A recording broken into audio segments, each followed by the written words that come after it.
Qual regime de bens ideal para eu escolher para o meu casamento? Você está prestes a casar e ficou na dúvida, né? Que regime eu vou escolher? Como eu parcial, universal? O que são essas coisas? Afinal, qual que é o melhor regime para o meu casamento?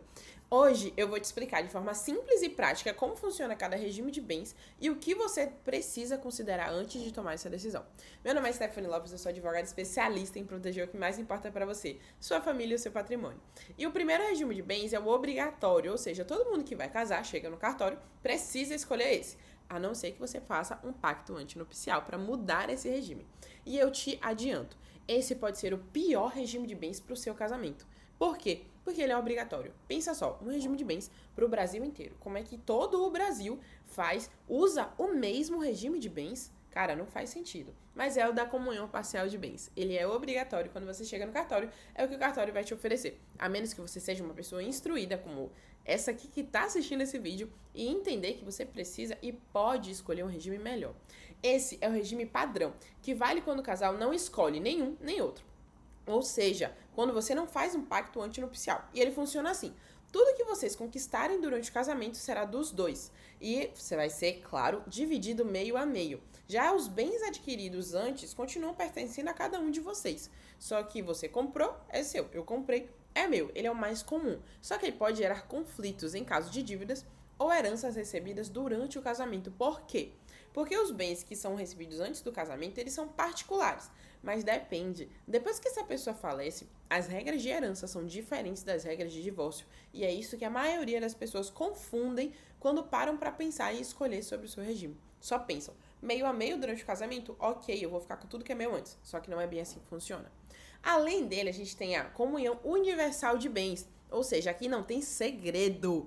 Absolutamente tudo o que já existe, o que foi adquirido no futuro, durante o casamento, vai ser dividido entre os dois. E entra na comunhão.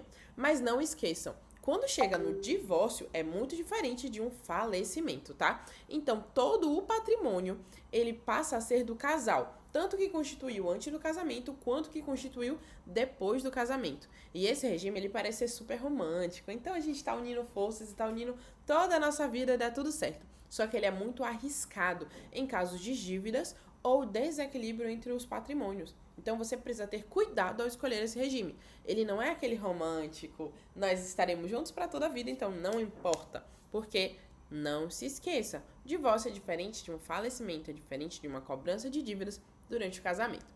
Além dele, para quem não gosta nem de um nem do outro, vai escolher o que? Separação total de bens. Aqui, cada um vai manter o que é seu.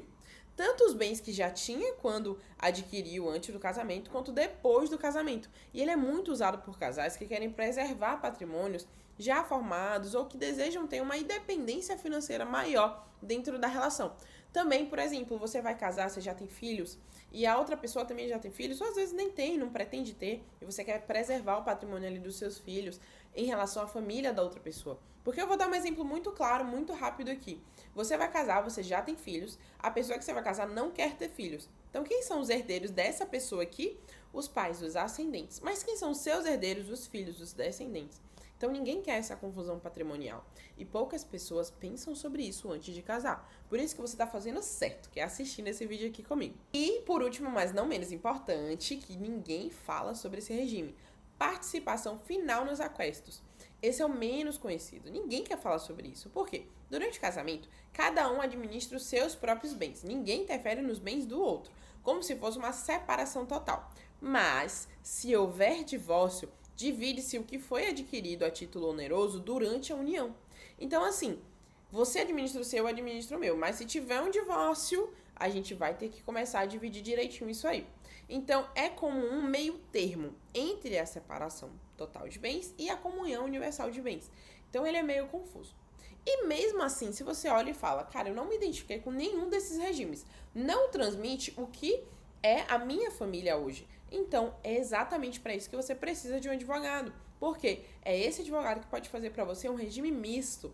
No regime de misto, a gente vai entrar, entender sobre a sua família, vai entender quais são as suas necessidades e vai aplicar isso para a sua família. É um caso muito específico, é algo que todo mundo deveria fazer, que é planejar e pensar na vida para a sua família e não o que as outras pessoas querem, entende? Então, imagina um casal.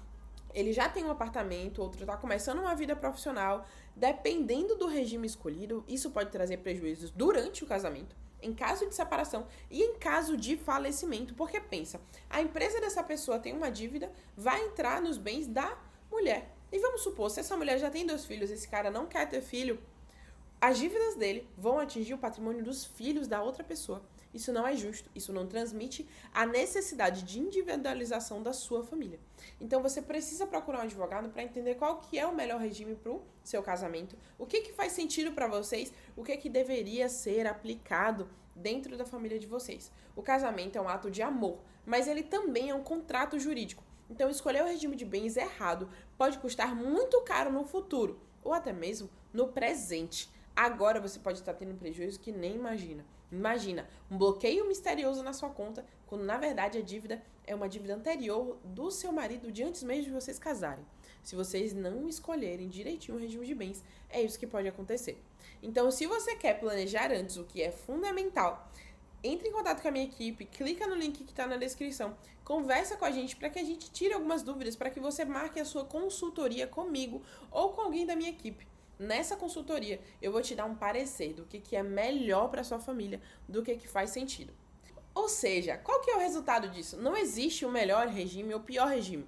Existe o regime ideal para a sua família. Porque aqui no escritório a gente aplica uma solução individualizada. Você precisa entender o que faz sentido no dia a dia de vocês. Eu não tô aqui para te dizer qual é o melhor regime. Eu te fiz entender o que faz sentido, o que seria cada regime. Mas o que faz sentido para vocês, só sentando para conversar com a gente. Ficou com dúvida? Manda uma mensagem pra gente, marca uma consultoria. E se você acha que alguém mais deveria ouvir isso, encaminha esse vídeo para essa pessoa, para que ela pare e repense sobre o que ela tá fazendo e planeje o mais importante, que é essa vida familiar que vocês tanto esperam fazer. Quem vai casar não tá fazendo qualquer coisa. Está planejando conviver e viver, dividir a vida com alguém. Tiver qualquer dúvida, fala comigo, com a minha equipe, marca uma consultoria com a gente, encaminha esse vídeo para quem você acha que deveria ouvir isso também e até o próximo vídeo. Tchau, tchau!